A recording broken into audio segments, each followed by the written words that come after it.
Bonjour, bonjour chers co-créateurs, co-créatrices, c'est Lilou, jour 2 du défi arc-en-ciel, plus de 25 000 inscrits, 25 000 même téléchargements et ça ne fait qu'augmenter. La plupart d'entre nous avons commencé hier, samedi, mais bien sûr, il est possible de commencer à n'importe quel moment si vous vous sentez inspiré, s'il vous plaît. Faites-le, commencez ce défi, il suffit de télécharger semaine après semaine les différents défis des 100 jours. C'est quelque chose qui est spécialement créé pour le confinement. C'est un défi arc-en-ciel, pourquoi? Parce qu'il existe 7 cahiers du défi des 100 jours et il y aura d'offert toutes les semaines un exercice de chacun de ces cahiers, ce qui fait que ça fait un magnifique arc-en-ciel, beaucoup d'inspiration et des exercices qui vont pouvoir nous motiver tous les jours. Donc c'est un bonheur. Moi je vais faire des directs sur Facebook, sur Instagram, avoir des invités, avoir mes co-auteurs, essayer de vous conseiller au maximum. Hier, il y avait Sonia Choquette. Si vous avez loupé le replay qui était sur Instagram, vous pouvez le retrouver sur la page de téléchargement où vous aviez téléchargé le défi de la semaine arc-en-ciel. Donc, c'est le coachingdelilou.com/arc-en-ciel. Là, j'ai créé un lien dans la semaine 1 où il y a un lien qui va vers les replays jour après jour. Donc pour l'instant, il n'y en avait qu'un, enfin 2, puisqu'il y en a eu un sur Facebook et un avec Sonia Choquette. Je vous recommande vivement de regarder celui avec Sonia, elle est hyper inspirante. Elle parle de ses conseils en ce moment, ses conseils de respiration pour sentir, pour revenir vers le corps, pour éviter de se faire embarquer comme ça par les peurs. Donc hyper utile.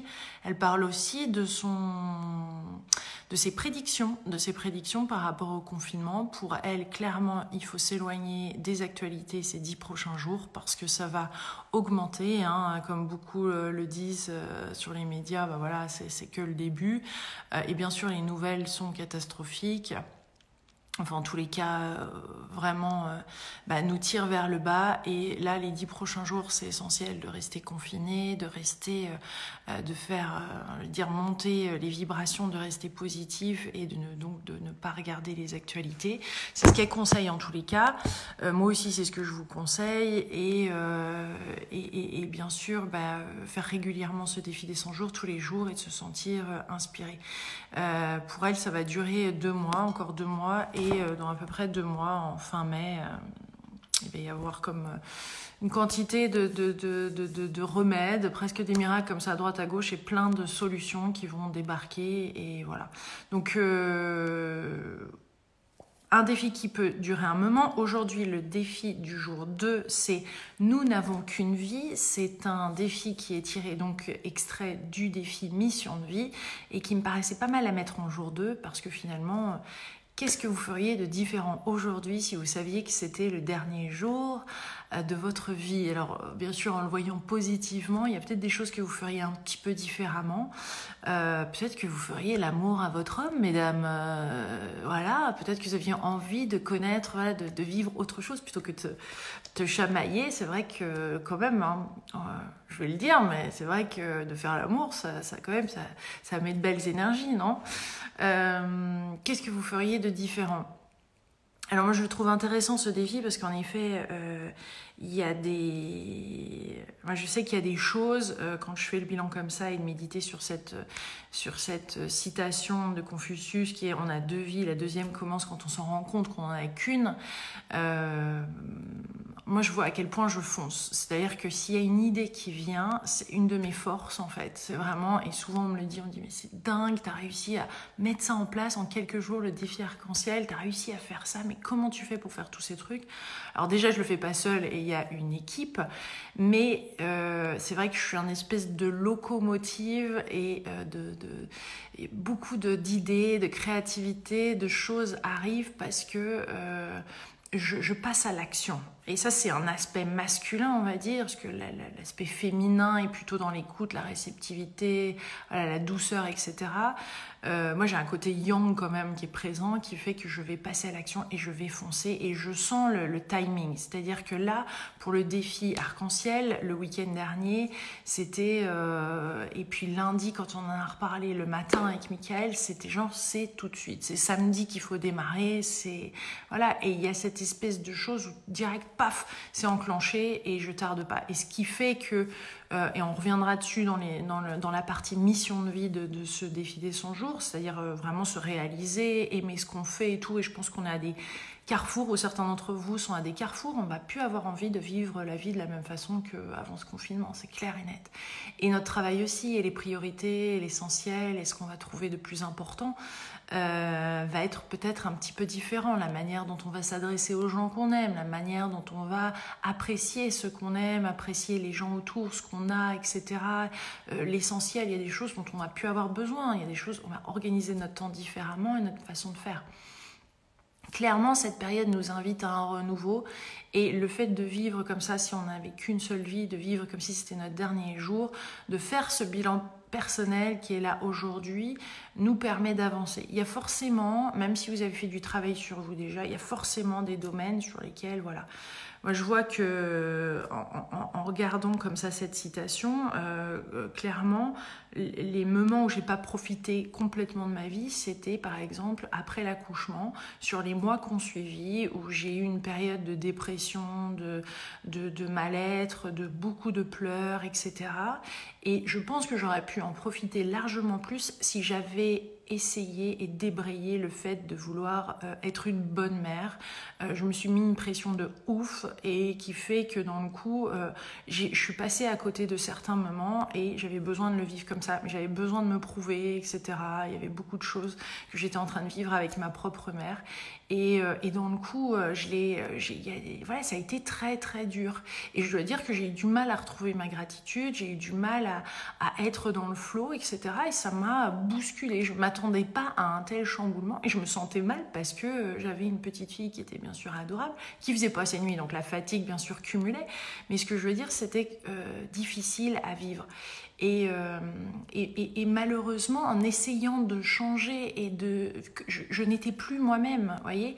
Et des fois, on essaye de se caler. Et peut-être qu'en ce moment, vous vivez ça. Et là, à travers ce défi, vous allez vous dire, mais attends, Nilou, en fait, oui, c'est vrai que j'essaye de le vivre de cette façon, de caler ma vie d'avant sur celle-là, mais c'est plus possible. C'est comme quand un enfant arrive, on peut plus. Et à un moment, on doit lâcher prise et voir ce qu'il y a de possible. Et j'ai envie de dire, c'est jamais trop tard pour bien faire. C'est jamais trop tard pour recréer quelque chose de nouveau, se faire du bien, parce que franchement, on en est là, quoi. Et il y a un film qu'on a regardé nous dernièrement, que Mickaël m'avait conseillé de regarder, on l'a regardé ensemble, qui s'appelle Coach Carter, C-A-R-T-E-R, qui est donc un coach de basketball et qui enseigne à son équipe voilà, une certaine forme, on va dire, de discipline pour arriver à gagner des matchs. Et donc, ça se passe dans une école où c'est compliqué pour les étudiants. Et voilà, ils sont des bons basketteurs, seulement il y a vraiment un truc qui se passe dans le film où on voit que même à un moment où ils sont prêts à gagner, leur coach leur dit, mais soyez vous-même en fait, parce que c'est en jouant de votre façon et non pas en s'adaptant à l'adversaire et non pas en s'adaptant à ce que vous avez à faire, que c'est là où ça fonctionne le mieux. On a tous quelque chose de carrément unique et ma façon de faire va pas être la vôtre, etc. Et c'est ça qui est beau, c'est-à-dire que vous créez votre terrain de jeu, on devient spectateur. Au fur et à mesure de ce défi des 100 jours, de toute façon, ce qui va se passer semaine après semaine, c'est que vous allez petit à petit être de plus en plus sur le terrain de jeu. C'est-à-dire qu'au lieu de faire partie des spectateurs comme quand on regarde un match de foot, quand on regarde un match de rugby, hockey ou autre, on est là en train de commenter, en train de critiquer, en train de machin, et on est des spectateurs. Et je vous conseille vraiment de ne pas regarder mes vidéoblogs de cette façon-là, de manière à juger, etc. Parce que d'une, vous faites du mal, deux, je l'entends pas, et de trois, franchement, ça vous tire vers le bas, alors qu'il y a quelque chose de grand, en fait. S'il y a quelque chose qui vous fait tiquer dans tout ça, c'est qu'il y a un truc justement à regarder, à observer, à faire grandir, à améliorer, sinon vous seriez OK. Et c'est ça qui est beau dans le développement personnel. Moi, c'est ça qui me passionne. Alors, c'est vrai que c'est pas évident de changer et c'est un truc de chaque instant, mais les moments de bonheur qu'on va gagner petit à petit, jour après jour, c'est vraiment tout gagné, quoi. Et là, de vivre aujourd'hui, voilà, comme si c'était le dernier jour, c'est bon. Et peut-être que vous allez faire les choses un petit peu différemment. Moi, personnellement, j'ai décidé de faire le ménage aujourd'hui et 3 heures de ménage. Voilà, mais c'était mon petit exercice, voilà, il y a eu d'autres choses, forcément, c'était pas spécialement, aujourd'hui, le dernier jour pour faire le ménage, mais après tout, c'était peut-être important pour moi. C'est parce que quand on fait le ménage, c'est vrai que ça aide en plus au niveau de la tête. Là. En tout cas, ça m'a fait du bien. Voilà mes délicieux co-créateurs, après ce petit bilan de vie, bah ouais, vivez ce jour comme si c'était le dernier, partagez avec vos amis, partagez sur le groupe. Je le disais tout à l'heure, il y a plus de 25 000 personnes, mais c'est bien au-delà parce que ça, c'est les inscrits. Oh, j'ai une petite chérie qui pleure, qui vient de se réveiller, donc je vais arrêter ce direct très vite. Petite Stella qui a 11 mois qui se réveille. Donc voilà. 25 000 personnes qui participent, bien plus grand puisque le document est partagé par-ci, par-là. Les directs et les vidéos jour après jour seront mises aussi sur le lien, à partir du lien de la page lecoachingdelilou.com/arc-en-ciel, d'où vous téléchargez. Il y a aussi des liens vers les directs. Au cas où vous les loupez, vous pourrez les voir en replay. Je vous retrouve demain sur Instagram à 11h sur mon compte Lilou Massé, LILOUMACE, et à 14h avec Arnaud Rioux sur Facebook, ici même. Voilà, je vous embrasse très très fort. N'hésitez pas à partager sur le groupe du défi des 100 jours arc-en-ciel, c'est vraiment très très beau. Là, je dois y aller. Une petite fille se réveille. Je vous embrasse très fort et je vous dis à demain. Bye.